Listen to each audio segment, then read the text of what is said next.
कृपया ध्यान रखें कि इस चैनल में सभी की सभी जो जानकारी है वो शैक्षिक और सूचनात्मक उद्देश्यों के लिए है। इस यूट्यूब चैनल में प्राप्त किसी भी जानकारी को वित्तीय सलाह, कानूनी सलाह या तो व्यक्तिगत सलाह के रूप में नहीं लिया जाना चाहिए। जी दोस्तों, बिटकॉइन का प्राइस 6 साल पहले, आज ही का जो दिन था 6 साल पहले एग्जैक्टली फर्स्ट टाइम ऐसा था कि बिटकॉइन का प्राइस $10,000 को हिट किया था और उसके बाद को बीटीसी को $69,000 तक भी देखा गया है।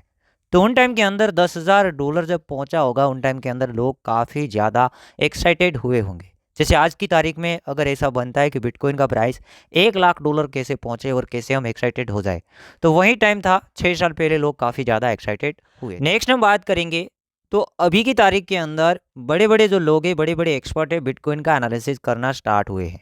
उनमें $820 बिलियन वाला स्टैंडर्ड चार्टर्ड जो बैंक है उसने प्रेडिक्शन किया है कि बिटकॉइन 2024 एंड तक $1,00,000 हिट करेगा। तो आपको क्या लगता है कि ये जो बड़ी बैंक है इसने एक प्रेडिक्शन किया है कि क्या 2024 एंड तक बिटकॉइन का प्राइस $1,00,000 हिट कर पाएगा? यहाँ पे बड़े बड़े लोग जैसे कुछ ना कुछ एनालिसिस करना स्टार्ट होते हैं तो ये समझिएगा कि मार्केट में लॉन्ग टर्म में कुछ अच्छे दिन आ सकते हैं, जो कि शॉर्ट टर्म यहाँ पे मार्केट डगमगा सकता है। हम काफ़ी बार बता चुके हैं कि फौमे वाले दिनों के अंदर कुछ मार्केट डगमगा जाता है और मार्केट हर बार मौका देता है खरीदने के लिए और हर बार बेचने के लिए भी मौका देता है, बट हमें दिमाग से काम लेना होता है, पैशन से काम लेना होता है। नेक्स्ट अब कुछ बाइनेंस रिलेटेड न्यूज़ें देखते हैं। तो आज की तारीख में देखेंगे तो जो रोनाल्डो है वो बाइनेंस को प्रमोट कर रहे थे तो उसके ऊपर भी शूट हुआ है। मतलब कि यहाँ पर कहीं ना कहीं केस हुआ है रोनाल्डो के ऊपर, क्योंकि वो बाइनेंस को प्रमोट कर रहे थे। ऑलरेडी बाइनेंस के ऊपर केस काफ़ी सारे चल रहे हैं, ऊपर से यहाँ पर रोनाल्डो ने इसको प्रमोट किया है। आपने देखा होगा कि काफ़ी सारे एड के अंदर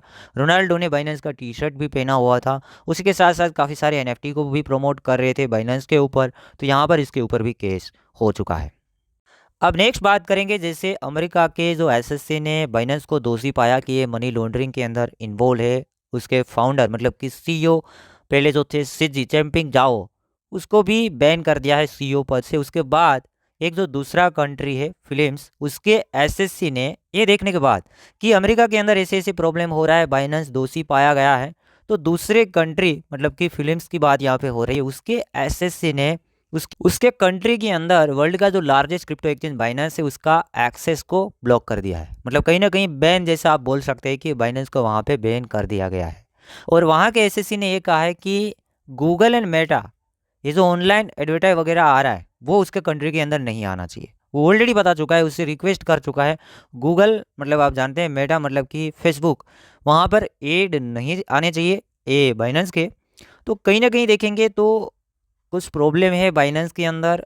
धीरे धीरे यहाँ पर देखेंगे, पहले तो यहाँ पर लॉ सूट किया, लॉ सूट के बाद सीजीएन बाइनेंस को दोषी पाया गया कि ये अनरजिस्टर्ड ब्रोकर के रूप में काम तो करते ही है, बट इसके अंदर मनी लॉन्ड्रिंग भी हो रहा है, अमेरिका से पैसा बाहर भी जा रहा है।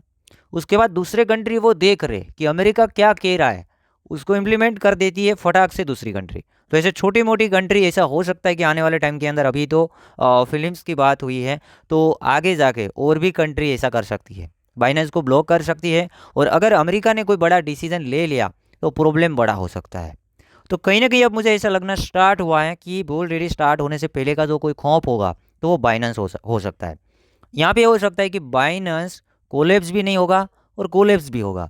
दो बात इसलिए बताई कि कंप्लीटली कोलेप्स नहीं होगा, हमें ऐसा दिखेगा कि बाइनेंस कोलेप्स हो रहा है, मार्केट डंप हो रहा है, पूरा का पूरा हम डर जाएंगे और वहाँ पर बुल रैली स्टार्ट हो जाएगा। ये हो सकता है। और एक लॉजिक मैंने शेयर कर दिया कि कौन सा न्यूज़ ऐसा होगा, बुल रैली स्टार्ट होने से पहले कुछ नेगेटिव न्यूज़ होता है। ये अभी बाइनेंस का न्यूज़ दिख रहा है, आगे धीरे धीरे ऑटोमेटिकली समझ में आएगा और कुछ नया इसके अंदर होगा तो समझ जाएंगे कि बाइनेंस वाला ही न्यूज़ है। तो डरना नहीं है, पैनिक ज़्यादा नहीं करना है, एक एक्सचेंज में फंड नहीं रखना है, क्योंकि ऐसे मानो तो वर्ल्ड का सेकंड नंबर का लार्जेस्ट एक्सचेंज एफटीएक्स भी कोलैप्स हो गया, होने के लिए कुछ भी हो सकता है। अब हम बिटकॉइन के बारे में बात करेंगे तो बिटकॉइन का प्राइस करंट टाइम के अंदर $38,094 के ऊपर ट्रेड कर रहा है। अब यहाँ पे $38,000 के रेजिस्टेंस को ब्रेक करने के लिए बीटीसी काफ़ी ट्राई कर रहा है, ऊपर वीक भी मारा है 300 $400 के।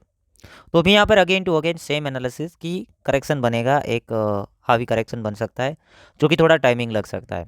चार्ट ये दिखा रहा है कि पहले तो इसने गैप अप को फिल किया। गैप अप मतलब कौन सा गैप अप, जब बेयर मार्केट चल रहा था वहाँ पे गैप अप रह गया था। आप एक गैप देखेगा, एक ही कैंडल में ब्रेकडाउन हुआ था, ये था गैप। आप देखेगा ज़्यादा यहाँ पे ट्रेड नहीं हुआ है, पहले गिरा, सपोर्ट लिया, थोड़ा ऊपर गया, फिर सीधा ब्रेकडाउन हो गया है, ज़्यादा कुछ हुआ नहीं, सीधा नीचे गया। तो ये एरिया था, गैप अप एरिया था, आप देख रहे हैं ये गैप अप एरिया था। तो अभी यहाँ पर इसने गैप अप को फुलफिल कर दिया है, आप यहाँ पे देख पा रहे हैं। अब यहाँ पे बन सकता है करेक्शन, जो कि $32,000 तक के करेक्शन है, यहाँ पर मैं रफली बता रहा हूँ, ज़्यादा इसके अंदर नहीं जा रहा हूँ।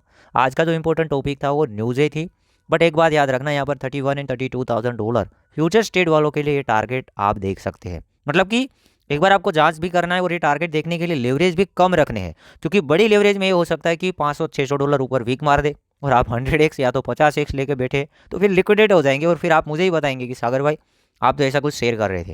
ये टारगेट देख रहे, इसमें लेवरेज 2x 3x का ही चलेगा, याद रखना। और बिना स्टॉप लॉस के काम मत करना, बिना स्टॉप लॉस मतलब बिना ब्रेक वाली गाड़ी आप चला रहे। मिलते हैं एक नई वीडियो के साथ।